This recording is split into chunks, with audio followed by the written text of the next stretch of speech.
these endless points of view, still the waypoint leads to you. Slow spin, slow screws hum in their sleep. Ice on metal draws a fragile leaf. Far beacons talk impatient code. I answer back with a tired joke. Through the halo of a frozen ring, pebbles tapping on the hull, I sing. I read windows like an ancient text, dust on daylight, past and future press.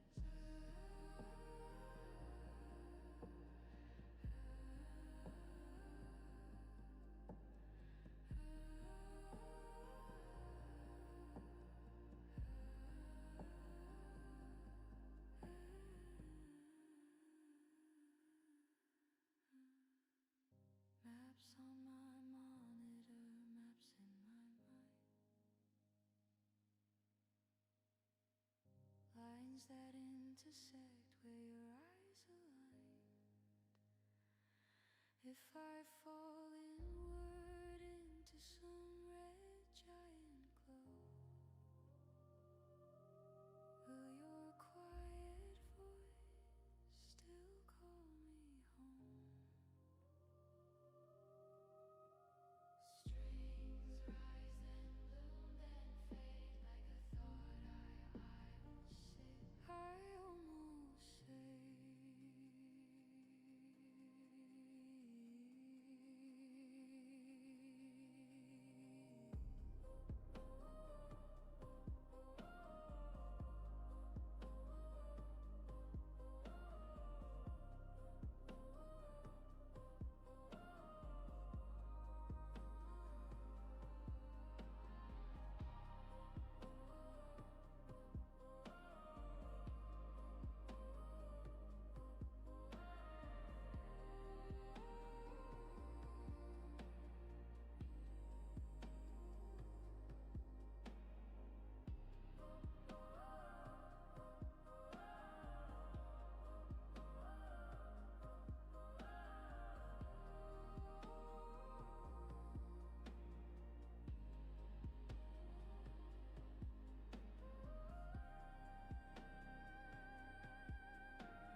Maps on my monitor, maps in my mind.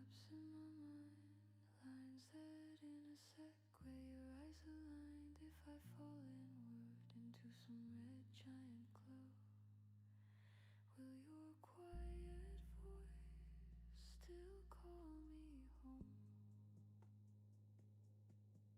Strings rise then bloom then fade like a thought I almost say. Strings rise then bloom and fade like a thought I almost say.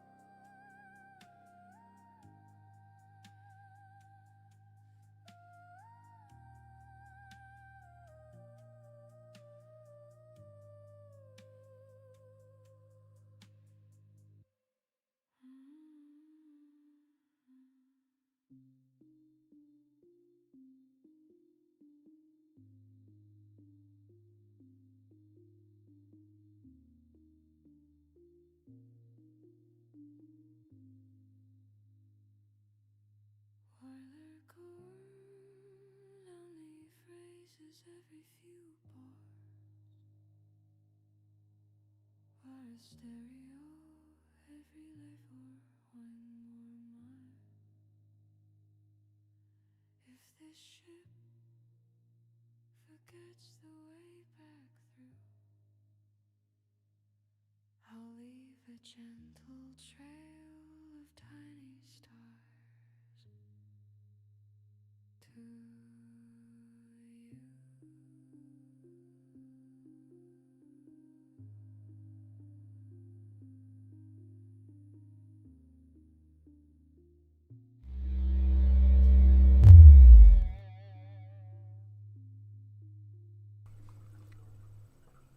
4/13/2026, 9:42 p.m. Central Standard Time, Dixon, Illinois. The Lizard Lounge Sound Studio presents Alien Cultural Exchange, The Tomorrow War. Captain Christopher, please proceed. Okay, thanks, guys. Yeah, when I see something about aliens or time travel or time in general, I really have to, I have to talk about it. It's a compulsion. I can't stop myself from wanting to talk about aliens and time. So, I watched The Tomorrow War. Alright, buddy. Here's the thing. This is not a bad movie. It's not. It's not a bad movie. Well, I gotta say, it's a good action flick, kind of. Oh, come on, Captain. You're usually really, really generous. What's your problem here? Oh, man, I don't even know where to begin. That's the thing. I don't know where to begin with my problems with this movie. Well, why don't you start with something that isn't a problem? Okay, Chris Pratt. Yes, he's a very talented actor. I like him. It is hard for me to watch a movie with Chris Pratt and not enjoy his performance. Okay, the cast. The cast is absolutely commendable here. They got a great cast. Yvonne Strahovski and J.K. Simmons. You know, these are great actors. They really are. And, I mean, I gotta say it with J.K. Simmons. He doesn't have much screen time, but he totally steals the show. I mean, he's got a great line. Yeah, what is it? I wish Stevie Nicks would show up to my door with a jar of pickles and a bottle of baby oil. Actually, I wouldn't mind that happening to myself. I don't care what you are overthinking about with pickles, but I would enjoy having a pickle with Stevie Nicks. Yeah, H. John. I think we all might enjoy that. Okay, so on with about the aliens. Okay. Here's the problem I have. They don't explain the aliens, okay? And I suppose that's fine, but it leaves a huge question. It's just a massive question, and it feels like they wanted to make a sequel so they could explore that. But they didn't get a sequel. No, in fact, this is an Amazon original, but it was supposed to be a theatrical release of a movie. And that's such a shame. I mean, this all happened during COVID. That's why it didn't become a theatrical movie. You know, it's hard to blame anybody for that. And you know what, Christopher, this movie it's visually appealing. It really is. I mean, the white spikes, these aliens, are really well done. Okay, and here's another thing, all right? So the special effects on these things are really good. One of the things that tends to be a problem nowadays, especially when we're working with CGI and 3D rendered characters, first of all, they're typically relying on a lot of darkness. it makes the models much more believable when you put them in a dark scene so that it's, the detail is harder to pick out. And the other problem is that we see is that these designs tend to get cluttered. What do you mean? Well, like another Alien movie that series of movies that I have analyzed recently, and I'm not going to do it. You're going to do this at some point. We're doing it right now. Transformers. Okay, so just to pause and talk about the 3D modeling in that. They had this problem, for me anyway, that I couldn't focus on all of the polygons. I couldn't focus on all of the stuff that was going on with them. But here we got the white spikes. They are rendered in daylight environment. Every scene, even the ones where they're being stealthy, are clearly lit. And the models are simple. Their design is recognizable and pretty original too. Okay, so there you go. All right, so that's absolutely what this movie has got going for it. It's got some really cool aliens, and it's got a great cast. I mean, right there, it's an enjoyable experience. Absolutely, it is. We can absolutely watch this at any point in time, really. And it's going to be fun. It's going to be fun to watch it. So now let's get into the stuff that makes me want to talk about it. Aliens. Let's tackle the aliens part first. Okay? What it's presumed in this movie is that these aliens, the white spikes, are a planet-clearing infestation, basically. And this, I don't even know what to think about it sometimes. I find it almost ludicrous to really try and say that somebody would come up with this plan. I mean, look at ourselves, okay, guys? Human beings, do you really ever see us express in our presentation of ourselves that we are going to design a creature to wipe out another civilization? Just think about that for a second. And we are really into war. We are really into conflict. We are aggressive. Make no mistake about that. We are aggressive, and that's not going to change. Aliens around or not, we are going to be a force to be reckoned with. But we never look at it like we're the ones that are going to create a devastating species. In fact, we can look at this and relate it to the Aliens franchise. And it appears as though in the Tomorrow War, they have kind of mimicked that idea, except we don't really get an explanation. I mean, we didn't get that with Aliens either, but that franchise went on. It went on for, God, how many? I mean, it was going to be called the third one, but then they came back later and started making more story about it, but they never explained the alien up until this new series that they started releasing, the Prometheus series. Yes, that's true. And there were a lot of questions about the aliens, but at the same time, this is the thing with me. I didn't need an explanation for the aliens, and it wasn't just because I was a teenager when the original Alien movies came out. It was because I could believe it was a naturally occurring, just enormous insect, basically. A space cockroach. And I could look at it and feasibly say, yeah, okay, sure. But then again, I look at the crashed Promethean ship in retrospect now, and I say, well, okay, that was something I should have taken into account, because I really didn't.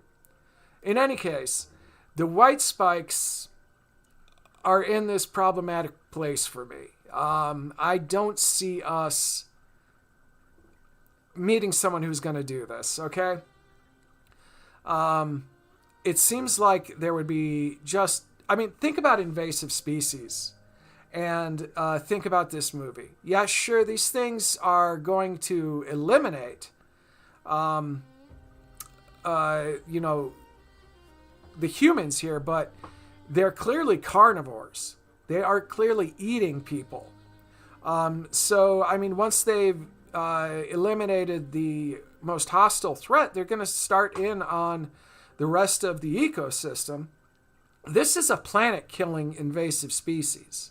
So whoever has decided to, infect us with it is really short-sighted. It's overthinking an answer for something when all you need to do is not be a dick on the interstellar species platform or stage, if you will.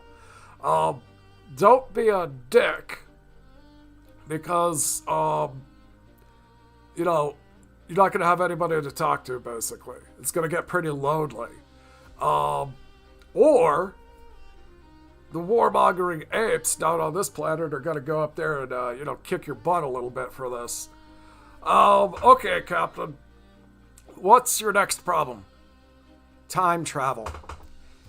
Time again. You have nothing to do with your time but to complain about time. Okay, so this movie's thing is about time travel, and that's a big premise. So what is this movie presenting as far as time travel goes? Okay, so they explain it quite simply.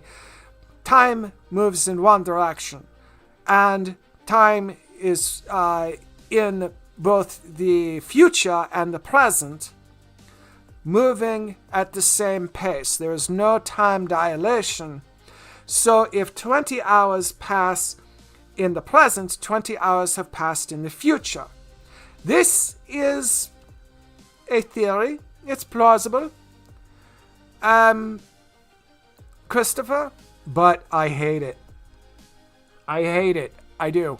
I guess they're going with the idea that this is a technological limitation. Like, if they had more time and weren't under threat of extinction, they might have been able to, more effectively manage the time they had to time travel. You know what? I just thought of something. You know what? Did we all just think of that at the same time? Yes, we did. We all thought about it at the same time. Dr. Tyson? Exactly. Why didn't they just send the time travel information back in time? Then they could have built a time machine with all the time they had before the invasive alien species was unleashed on the planet. Well, you see, that's where this movie fails. Because there are logical inconsistencies all over the place. And one of the biggest ones is how much it takes for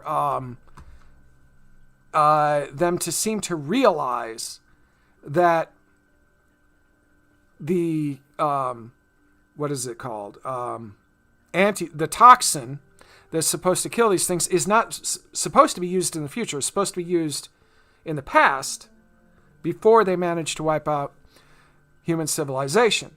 Because in this future, human civilization is done. I mean, they're down to what, 150,000, did they say? Was it 150,000? Either that or 150 million, but that's still hardly anything. I mean, if, yes, absolutely. If the human civilization was down to 150,000 or 150 million population on the planet, then the genetic inbreeding that would be caused if that timeline could be spared would set humanity back hundreds of thousands of years in genetic evolution before we managed to produce a population large enough and diverse enough to start producing healthy offspring. So there, everyone's an idiot, basically. It really is. This is a Darwinian fail universe, both present and future. The present fails because they can't think about themselves in a more efficient way. And the future fails because they didn't bring the right tech back. They didn't bring any tech back. And then, okay, so let's go on about the nitpicks here. I have to agree on these next points. The training process was not a training process. They provided no information about the threat. They did not outfit them with anything impressive enough to get the job done. And they didn't train them at all. So, why? Yes, they were on a time crunch, but it doesn't make sense that you wouldn't just put them through a very intense training program. You have them there. Oh, okay. So we've done too much on the videos. So we'll see if we can get the YouTube to get us back on. Where's the multiverse? Here it is. Okay, so I was wondering if that would be a problem myself. Anyway, yes, they mismanaged their resources horribly. The time moving forward part of it is melting Christopher's brain, but there should still have been preparation time. So, where do you go when you are sending your trained militaries into the future, into the battle without the proper preparation? And why are you surprised that your plan is now failing? Well, you shouldn't be. And then once you get the civilian draftees, you make no effort to prepare them for anything at all. They have people who have survived and come back, but they're not using them. This is actually very uncharacteristic of the American military system. It's well documented that especially in World War II, it was well documented about how efficiently the American military adapted by providing extensive and comprehensive reports on what worked or did not work. And they did not just continue to do stuff that didn't work.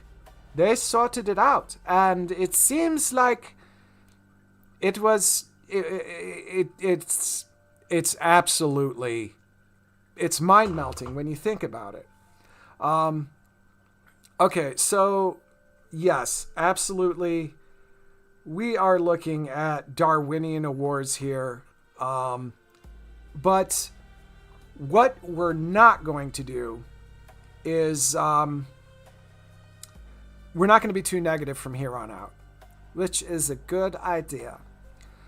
What else can we say about this concept? Okay, let's get lost in time for a second. So this theory that I hate it. I hate it because they are working on the concept that their technology needs to be more developed. So they're leaning on it as such a crutch for why it is so inefficient, why you are confined to, the forward flow of time, despite the fact that you have time in between.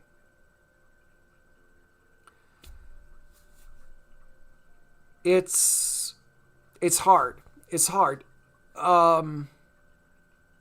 It is an actual real theory, though. And if you think about it, it makes perfect sense. But here's the real issue. In the Tomorrow War, we're not dealing with one timeline. We, in fact, are dealing with two independent timelines. The timeline of the future is one that is lost. It will not recover. And the only purpose that that timeline can serve is to save another timeline that has not met the same threat and faced the same devastation that the future has.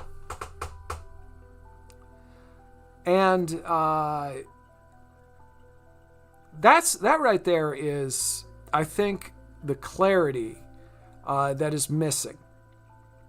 The clarity about what they're actually trying to do. It seems like in the characters, like they don't quite get it.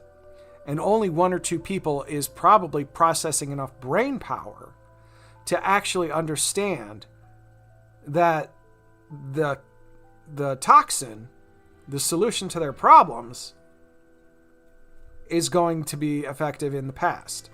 I mean, couldn't they have sent the specs for the time machine back? I don't see that. That boggles me. That hurts my brain. Honestly, that hurts my brain as well. If you're able to send enough people back to convince the world that they should conscript their soldiers and send them into the future, how did you not have enough to send back the data about the machine you're using? You know what, though, guys? That's a pretty dangerous prospect. Fascinating. But that's absolutely true. If we just received time travel technology right now, what do you think we would begin to do with it? It's usable. Sure, we'll be able to refine it and maybe even save that future timeline if we even choose to use it that way. Captain, time doesn't exist. That is my mantra. That is my thesis. That is my mission statement. Time, indeed, does not exist. So time travel, thereby, can't exist. And that is specifically why I am clinging so hard to the concept of the non-existence of time, is because I don't want time travel to happen. I swear to God, I've got 2.5 years until me and Mids are together, and if anybody is going to mess with the timeline to screw that up, I swear I will just lose my shit. That's fair enough. We've all worked very hard to get to where we are. And I don't want to say it because I would love to have a time machine. I know you would. So I'm going to accept that answer for you. But I think it goes without saying, I indeed would be rather perturbed if somebody decided to alter the past for their benefit and screwed mine over. Yes, I would be rather... yes. Well, I think we'd all be rather peeved about that. You know what, guys? We haven't talked about a movie in a long time. This is fun. And this is Alien Cultural Exchange. Yeah, so fascinating movie. It really is. Now, just to be clear, Xylon absolutely could. We could engineer a species. In fact, we have engineered species. But it's in the same motivation of just selective breeding. That's genetic engineering right there, and we just have moved it to a mechanical level. We could create a super predator, but you already could do that yourselves without fancy cloning technology.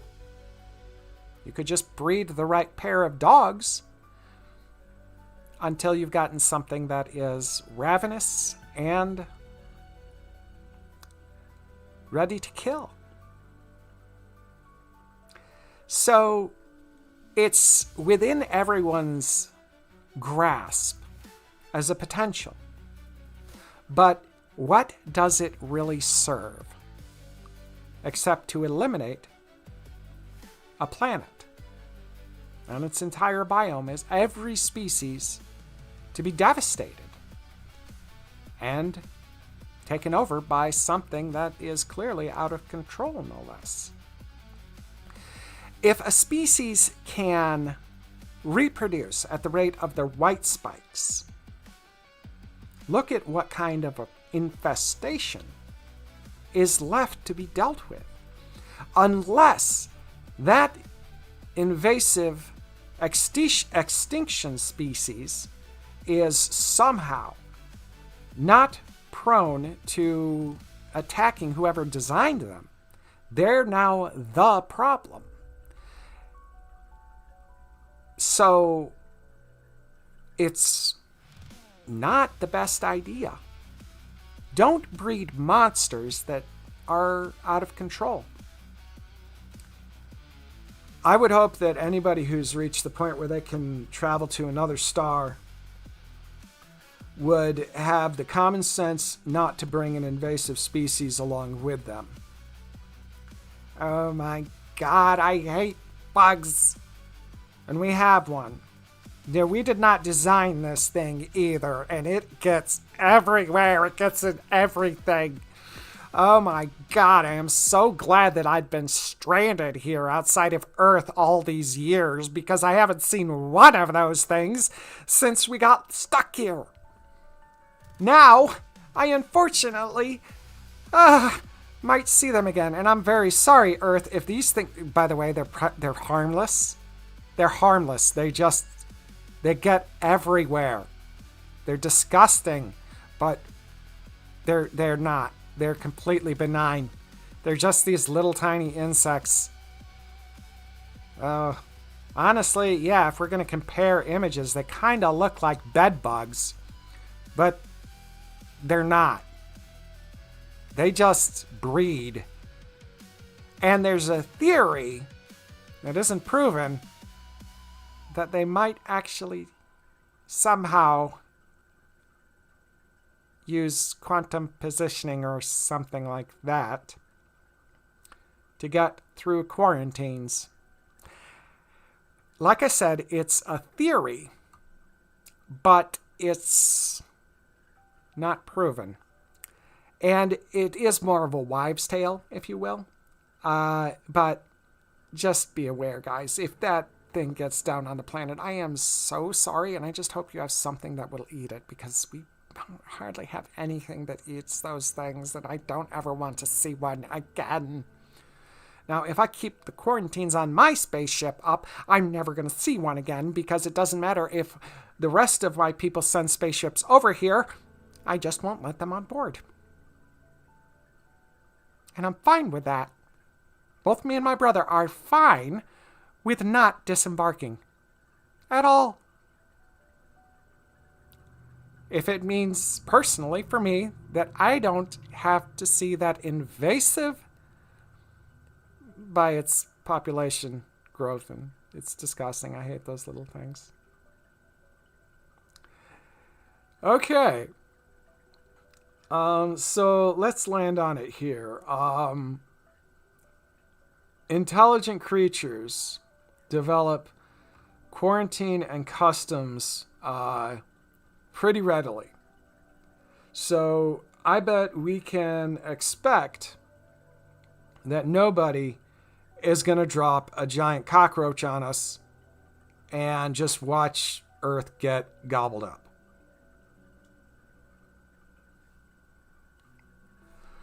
This has been a presentation by the Lizard Lounge Sound Studio. Please like, share, subscribe, leave a comment below, and stay tuned for more from the place where time, indeed, does not exist.